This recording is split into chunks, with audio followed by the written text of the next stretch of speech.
Hello, everyone, and welcome back to the VAR You Serious podcast, episode number 7. Dad, we made it to 7 episodes. How you feeling? Lucky number 7. Feeling good, feeling good. Feeling good because my high school boys team got a big win in the last minute today. Oh, there you go. It's always good heading towards the playoffs. Heading And towards the playoffs, got our second PK of the game in the last minute and converted for a 3-2 win. So that was pretty fun. How about you? What's up with you? good. Just busy with work and, keeping on top of the soccer world as always. And I think we have some fun things to chat about today. So without further ado, let's just jump right in. Yep. Dad, we were actually texting about this earlier. You brought it to my attention. It made me think of some things I had been seeing in the news, but essentially, Wrexham and Birmingham played this past week. Did you see that one? The Hollywood Derby. Yes. Hollywood Derby. Can't really call it Hollywood when both teams are bottom half of the table, but we'll give it to them. Um, Well, yeah, and I I'm mean, not really sure if Tom Brady qualifies as Hollywood. it's a Michigan guy. That's like a Midwest versus Canada Derby, if you're Yeah. counting Ryan Reynolds.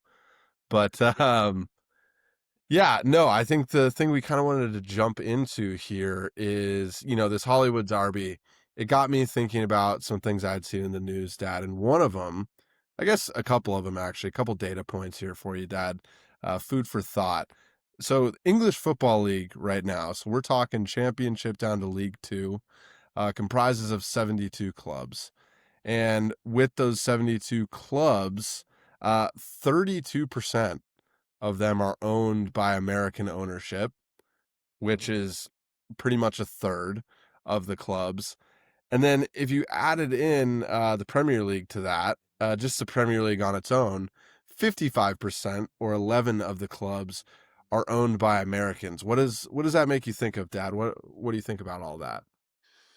I'm proud to be an American. Uh, I mean, not surprising. Obviously, American investors are always looking for a new opportunity to make some money. And I mean, as an American, I obviously don't have that kind of weird feeling, probably that an English person would have. Mhm. I obviously know that American owners could maybe take the sport and do with it what may not necessarily be a great thing, but I think so far so good. Quite honestly, I don't think they've done anything negative to the experience. Yeah, I mean, maybe not, at least for our perspective, right? I'm wondering more about the match day fan, and kind of what they're seeing. I think I was listening to a podcast not that long ago. One of my favorites, Rory Jennings, over in England, and he's a Chelsea fan, and I don't love Chelsea, but American owner Todd Bowley owns the Dodgers as well here in the States. Yep. And apparently they're trying to get Chelsea fans to sing this song, or this song is playing after they score goals at Stamford Bridge. And it seemed to like really irk him. It wasn't even the main part of the video, but he brought it up. And I think it's it's not, I guess it's not funny, but Dad, like, what do you think about some of our traditions that may not really assimilate or make sense over there? Yeah, I mean, I definitely think that our ownership, our being American ownership, to try to honor each of these clubs as much as possible. And my sense is they probably do. Obviously, the one I know the most about probably is Wrexham because of the TV show. And I think those guys do a pretty good job of trying to keep the club true to its core beliefs and origin. Um, it's always worth trying new things. I mean, the fans can just not go along with it. Not do it, Uh, yeah. right? The fans will decide when it I think comes to. there was that funny scene in Sunderland Till I Die. I think it might have been the first or second season. Another example of kind of some American ownership that had come in at Sunderland before their current owners. And I think he was trying to play like some sort of EDM song before the match to pump the fans up. And I think if anyone has seen Sunderland, kind of what that group of people and demographic is like up north, I don't really think they're into the hardcore rave scene by any means. I'm sure there's some people out there that are, but it just reminds me of silly things like that. Like, why? Like, I understand when you're trying to bring energy and stuff, but should Yeah. they be leaving the traditions in the football to people that understand what's going on and focus on the business side? Yes. Yeah, Simple answer I is think is that's yeah. yes. It's a Um, simple question, right?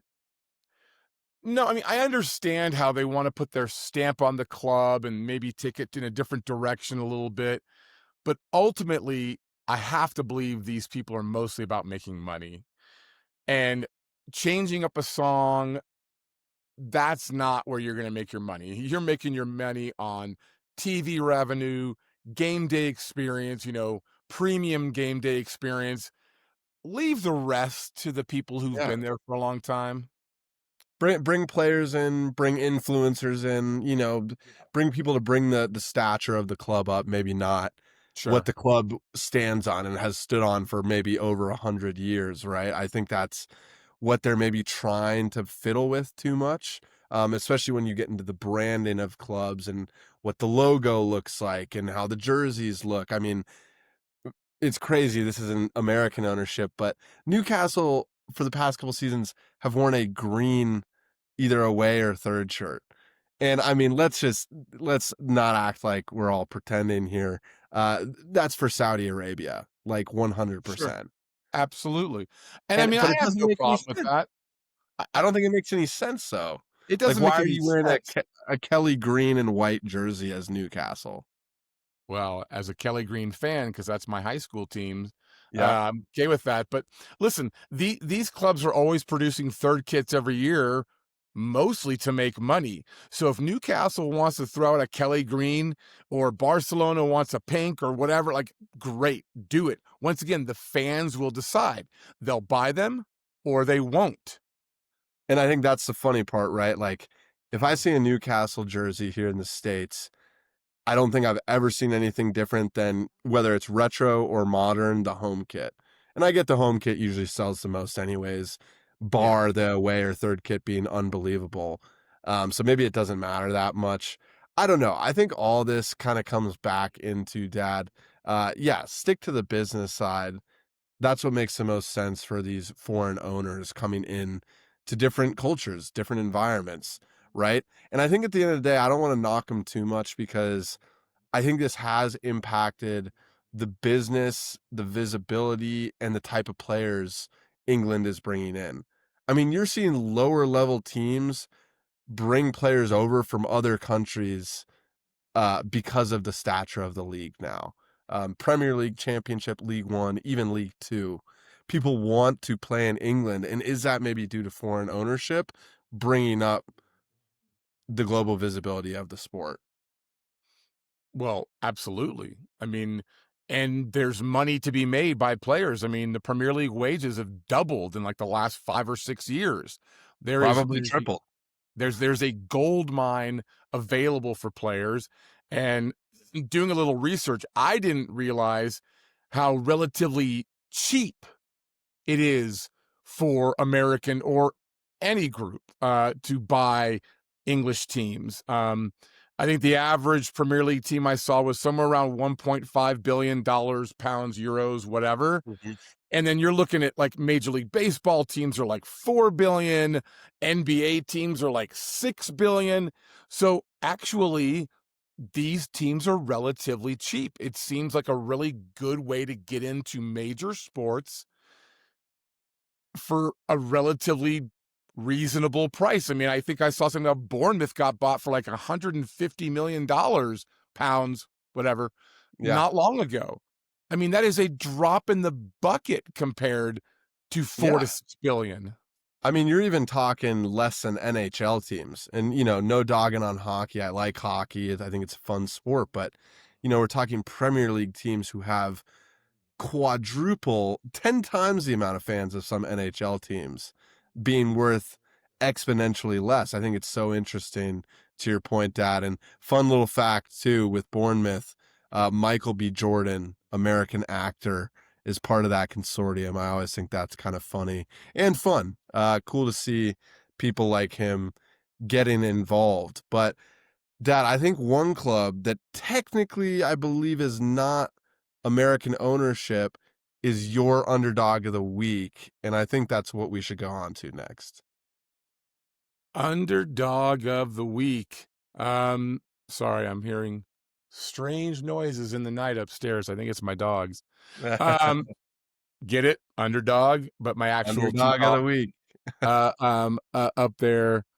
So my underdog of the week, you know, I'm just going to come out and say it's Everton. Mm-hmm. Crystal Palace comes into Everton's new stadium last weekend. Had Palace, were they 18 or 19 unbeaten? I think 19 at that point, actually. 19 unbeaten and are leading 1-0 fairly late in the game. And Everton finds a way to tie it up. And then in stoppage time, Mr. Jack Grealish comes through with the game-winning goal. Now, if you saw the goal, a little bit of luck involved. It maybe was a little more of a ricochet off of Grealish, although he was sort of shooting as the ball went in. But so yeah, Everton, I mean, they're in what, seventh, eighth place, something like that. And I we was did looking higher back. or lower on them right around there, didn't we? We did higher or lower at the time. They were in fifth place, and I think they're in seventh or eighth. So they're still lower. I think that's a safe bet on your part still. But, Palace obviously upset Liverpool the week prior. And then here we go, a little bit of parity. Everton comes out and gets a huge win for them. Jack Grealish is being quickly embraced by the Evertonian fans. It's really cool to see. It was What a really turn in form from him, too. oh yeah, I mean he's still, Tuchel's not calling him into the national team, and I guess I wouldn't yet either. Yeah. But if he keeps doing this, it's going to be hard to keep him out of the national team next summer.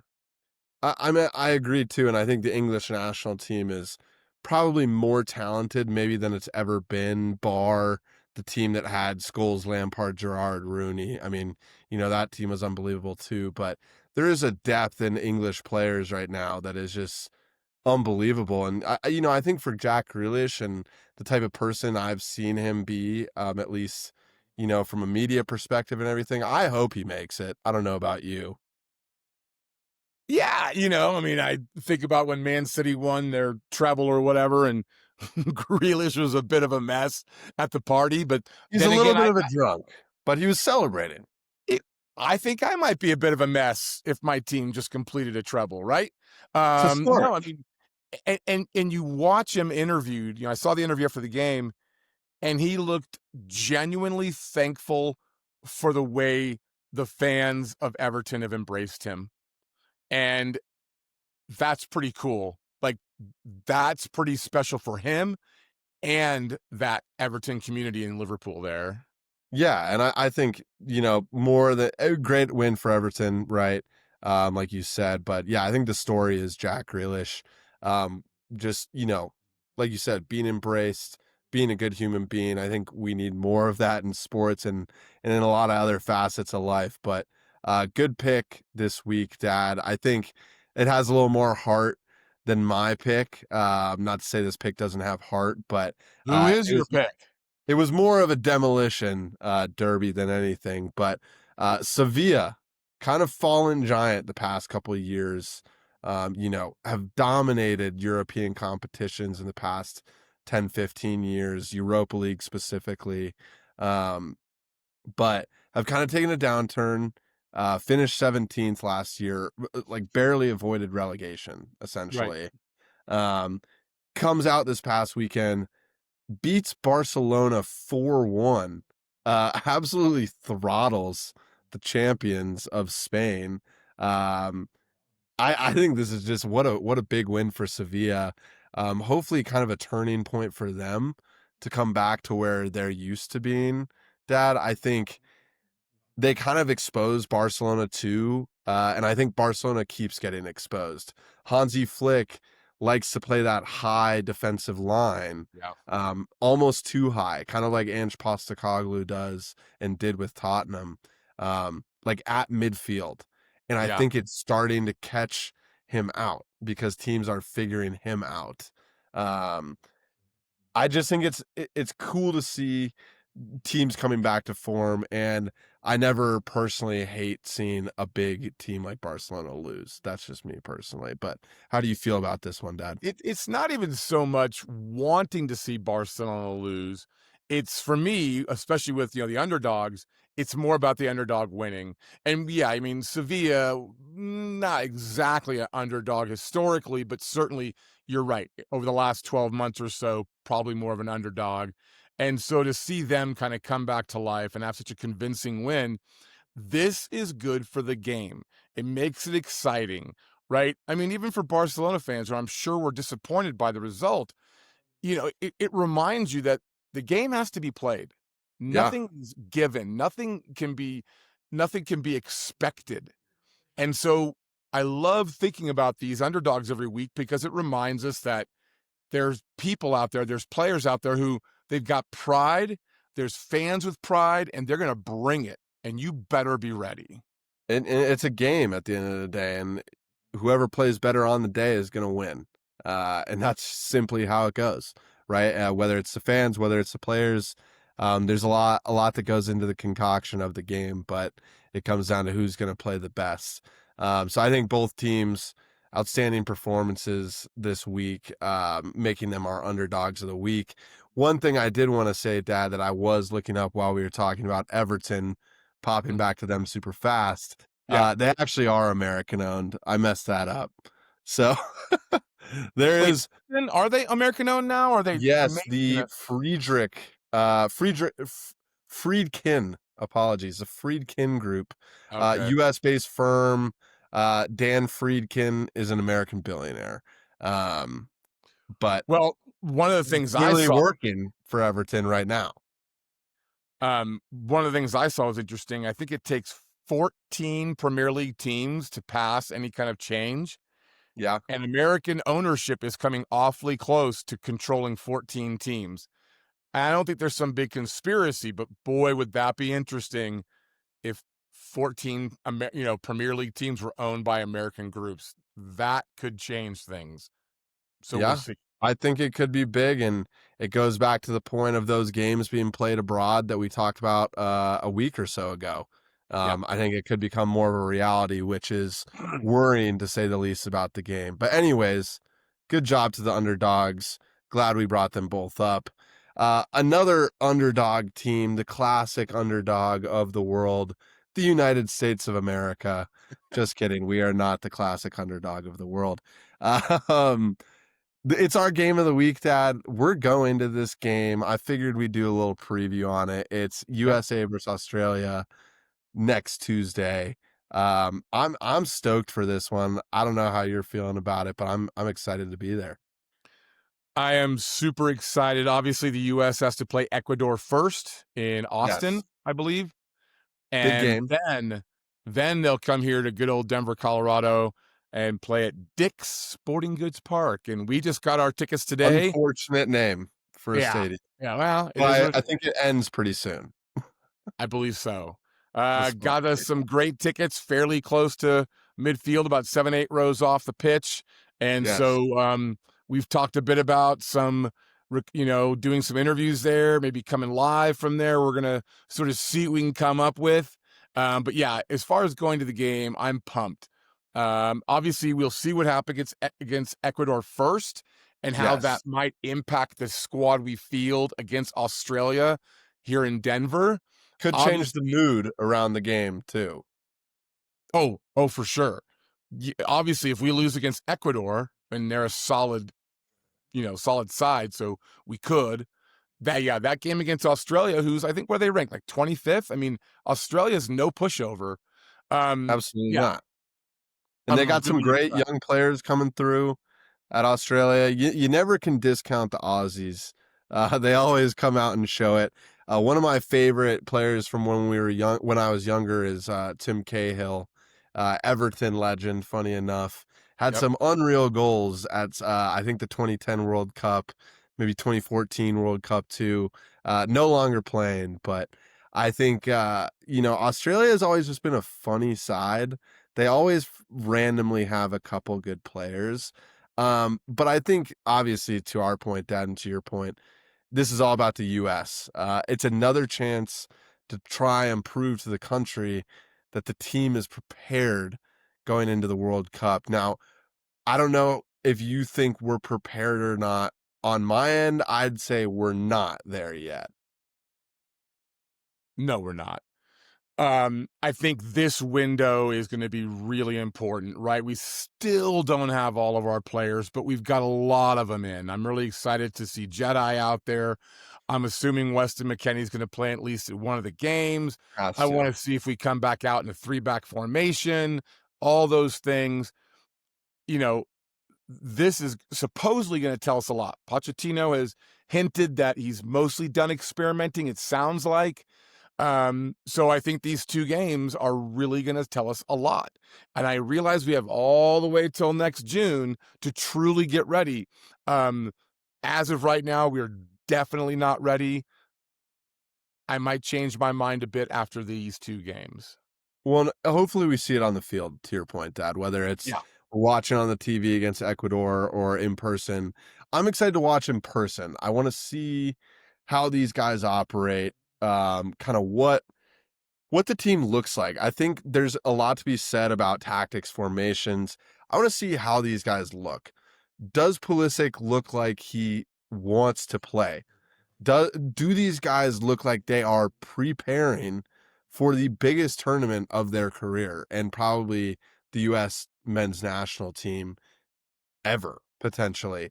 I think that's what's going to be so intriguing is seeing their body language, seeing how hard they go for it. And I'm excited. Like you said, I think it's most of the team. I think we're missing Dest, which is a little bit random. And then we're also missing Yunus Musa, but apparently that's more because he's not playing as much. Could we see him come in late? I don't know. Um, yeah, I think obviously the difference between watching a game on television and being there in person is, you know, when you're watching on TV, you are, stuck watching whatever the cameraman is pointing the camera at, Yeah. where we can watch guys off the ball. We can see their chemistry. We can see their communication or lack thereof. And so I want to see how much these guys really want it. I want to see their body language.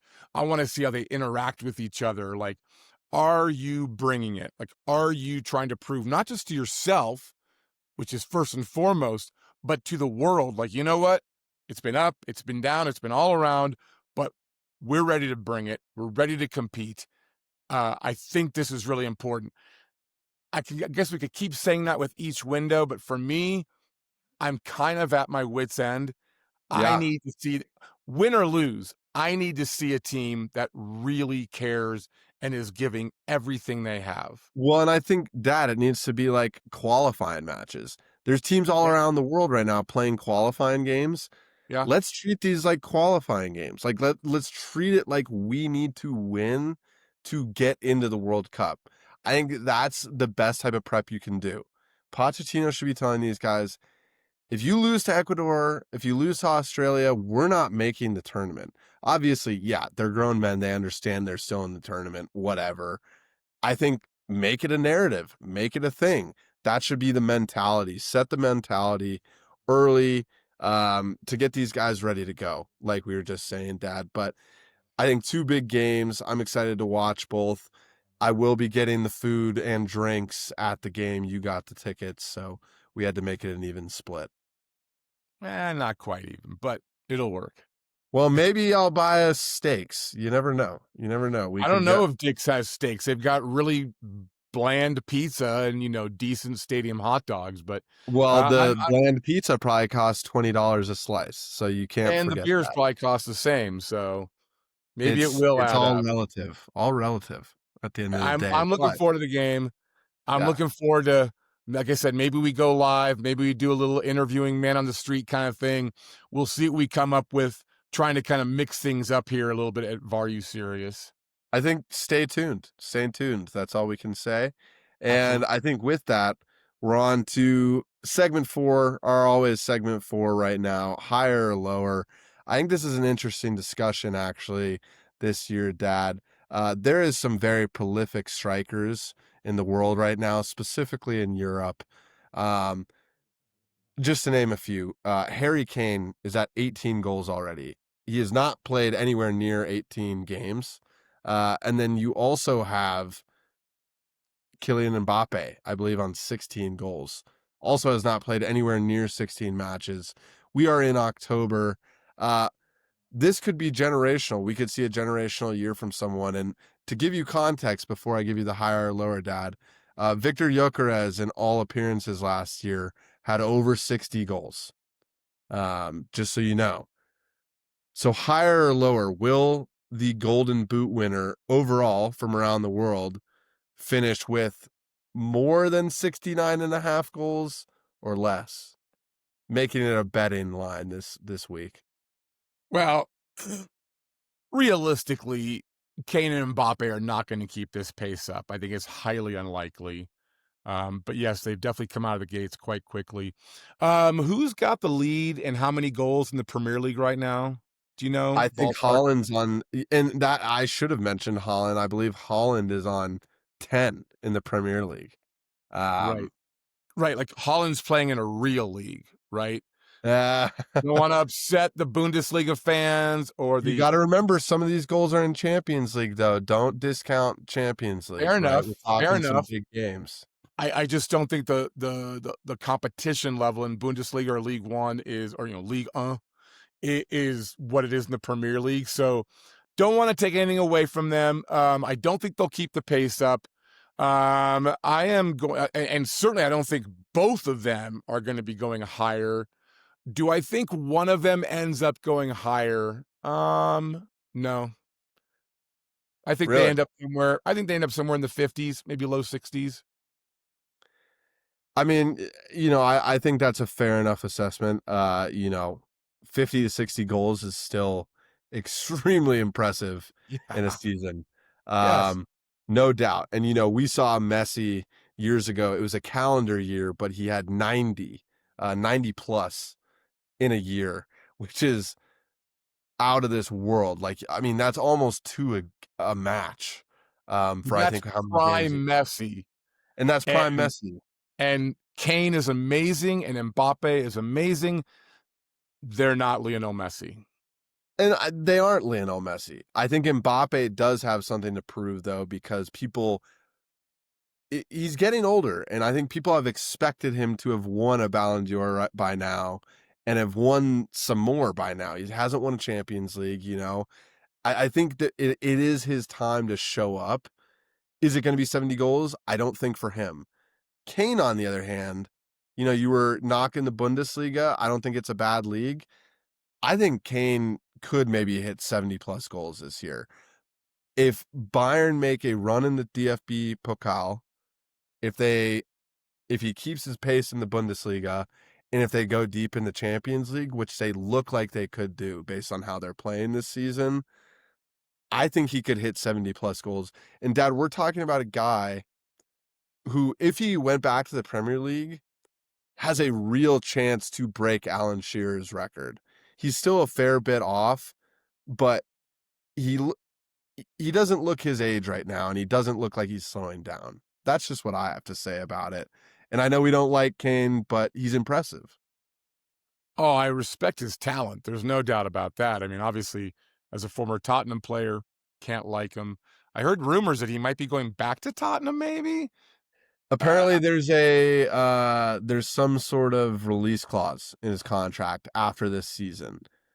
So is that gonna empower him to want to win more with Bayern? Does he want to win the Champions League this year? Because this might be his last shot. Uh, well, that is a remember, shot at Spurs. They're not going to win the Champions League anytime soon. I know they got to a final. They're not going to win it anytime soon. Bayern is an underdog this year. We've talked about that. Um, Yes. I, I don't remember what Kane's best total was as far as goals in the Premier League, but there's a reason it wasn't anywhere near 70. And no, I don't want to keep, speaking poorly of Bundesliga, it's a fantastic league. It's just not the Premier League. And so I think some of it's just like Gyökeres, right? Gyökeres is not going to score the same number of goals he scored last year because he's in the Premier League now. Yeah. And so it is a bigger challenge. And so, would I be okay with Kane or Mbappe scoring 70? Sure. That'd be fun, right? I just don't think they're going to do it, and definitely not both. Yeah, and I don't think both, but I'm gonna vehemently say I think Kane does it. Okay. Just some stats for you, Dad. I mean, Kane has 213 goals in the Premier League and almost 50 assists. Uh, in the Bundesliga, more impressively, 69 games, 73 goals, 21 assists. I mean, Well, that's that sounds averaging about more than right. a goal a game. In the Champions League, 59 games, 44 goals, 11 assists, averaging just under a goal a game.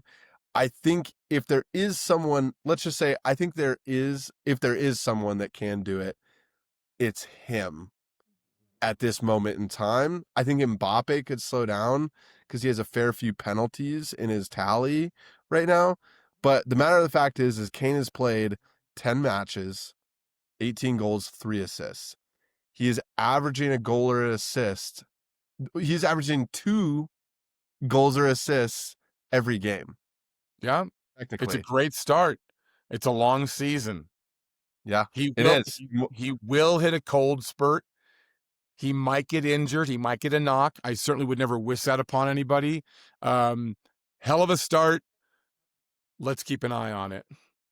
We'll keep an eye on it. We'll keep an eye on it. And something else we need to keep an eye on, Dad. We're back to the political side of things once again because it's hard to ignore in sports right now, especially with the World Cup. It's our VAR You Serious moment of the week. And the president of the United States has been very vocal about certain host cities like San Francisco and Seattle potentially not being able to host matches because of other things going on in those cities. And I don't think we need to get into the political side of it, but I think a FIFA rep, a FIFA VP came out and said simply that the president of the United States and the United States government does not have jurisdiction on where the game will be played.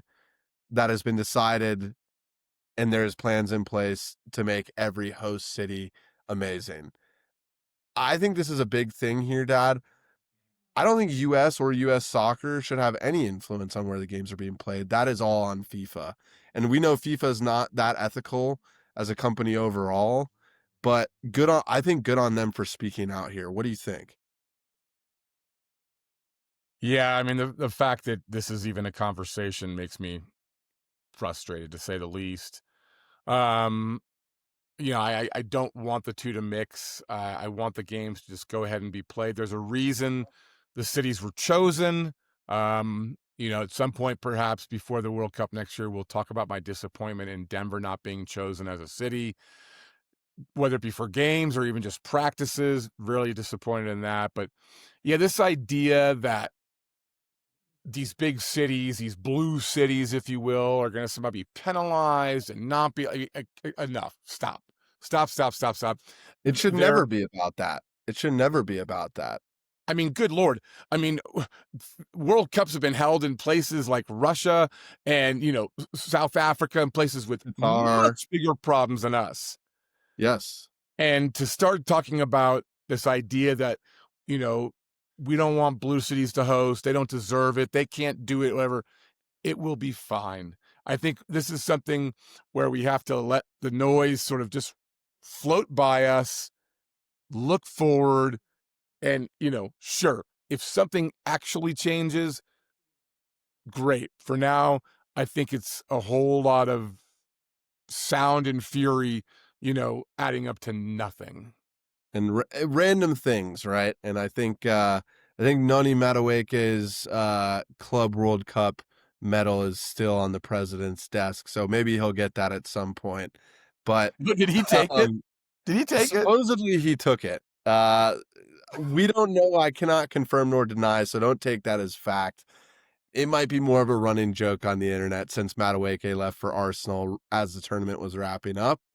Um, but I think it's just like you said, it's all noise at the end of the day. I don't think the U.S. government actually cares. I don't think the people in our government actually care about soccer. I think it's still a thing in this country that's growing. So they don't care. You know that. I know that. And I think it's just silly to even bring it up because not only does it look bad on the U.S., but it looks bad to our neighbors to the north and south as well, potentially undermining their games in their cities because they Yeah. deserve it just as much as the U.S. does. Vancouver, Toronto, Monterrey, Mexico City, they all deserve those games too. And they earned it through FIFA's ballot and bid system. So obviously there should be no movement going on here. But Dad, I think we do need a no penalty, a yellow card, or a red card for this being brought up by the U.S. government. Do we think this is a penalty on them? I guess no penalty, yellow card, or red card against the U.S. government for kind of even talking about this. Well, before I answer that, have you seen that stadium in Monterey and the surrounding landscape? It is unreal. It's Oh, beautiful. it's a bucket list one, and if anything, honestly, you and I should go to a game there to see something, right? Be something different. It'd be a great experience, and yeah, I mean, unbelievable mountain scenery. You would never expect a stadium to be built somewhere like that, but Mm. shout out to Monterey for that. And Dad, maybe not even no penalty, yellow card, red card this week. I think it's more just uh, what a silly thing to even bring up. It's that's why it's a VAR You Serious moment this week. Why are Yeah. we talking about moving games from cities? This should be a unification moment for the country and Canada and Mexico, all of North America, essentially, to come together and celebrate the sport we all love, which is Yeah, soccer. I'm gonna basically say that there should be no call here because better to not bring more attention to it, right? Let these people saying these things say what they're gonna say. Thank you. We hear you. Move on and hope it does not come up again. I think if I was to throw a yellow card or, God forbid, a red card, that kind of thing just brings more attention to it. It just kind of keeps it in discussion. And I'd rather sort of almost pretend it was never said. Well, and we'll move on like it was never said, and we'll move on with the World Cup coming this upcoming summer, Yeah, which we're all stoked for and excited for. And Dad, I think we had a very American themed episode today, talking about all things U.S., whether it was U.S. ownership, the U.S. coming to play here, and all things going on in the U.S. with soccer. So I wanted to quickly also shout out MLS and USL getting into their playoff stages very soon here. Hopefully, we'll be covering some of that as well. So, like we said, stay tuned on the VAR You Serious channel. A lot coming, right, Dad? absolutely. Make sure to subscribe and like and share and all those great things. We love doing this. And please comment, engage with us. We love it. And just look forward to more of this every week. Absolutely, Dad. Absolutely, Dad. I can't wait for the next one. Hopefully, we'll see you guys soon from the U.S. versus Australia game here in Denver. But until then, everyone have a great rest of your week, and we will talk soon. Bye bye. Take care.